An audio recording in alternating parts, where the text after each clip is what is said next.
মানিকগঞ্জ বাংলাদেশের একটি গ্রামীণ জেলা যা ঢাকা শহরের কাছাকাছি অবস্থিত। এখানে গ্রামের জীবন একেবারে শান্তিপূর্ণ এবং প্রাকৃতিক সান্নিধ্যপূর্ণ।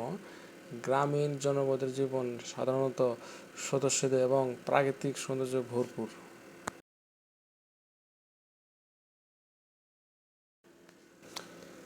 মানিকগঞ্জের গ্রামের মানুষ সাধারণত কৃষিকাজে যুক্ত থাকে। ধান, পাট, গম, মিষ্টি আলু, শসা এবং বিভিন্ন শাকসবজি চাষ করা হয়। গবাদি পশু পালন, মাছ ধরা এবং পোলট্রি ফার্ম বেশ জনপ্রিয়। গ্রামের জীবনে কৃষির পাশাপাশি হস্তশিল্প এবং মৃৎশিল্পের প্রচলনও রয়েছে।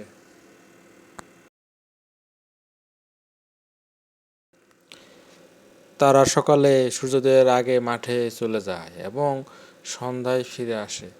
সামাজিকতা এবং একে অপরের সাহায্যে কাজ করা এখানকার মানুষের সবচেয়ে একটা বড় বৈশিষ্ট্য।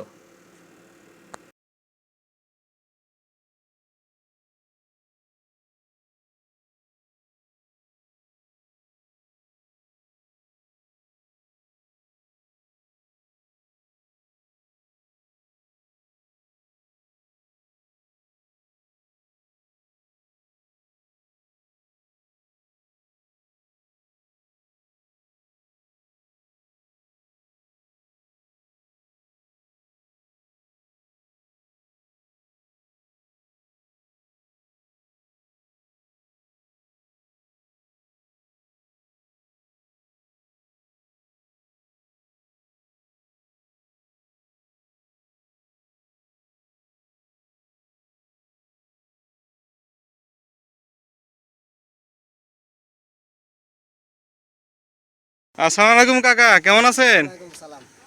এটা কোন জায়গার মধ্যে পড়ছে এই জায়গাটা? এটা হইলে 1 নম্বর ওয়ার্ড। এটা সব তো গ্রাম এলাকা না? হ্যাঁ, নদীর পানি টানি নালা আছে। হ্যাঁ, যাক ভালো, আপনি কাজ করতেছেন মাঠে? হ্যাঁ, যে মাটি কাটতেছি, গাছ কাটতেছি। আচ্ছা ঠিক আছে কাকা, ধন্যবাদ। হ্যাঁ, হ্যাঁ, ধন্যবাদ। দেখা হবে।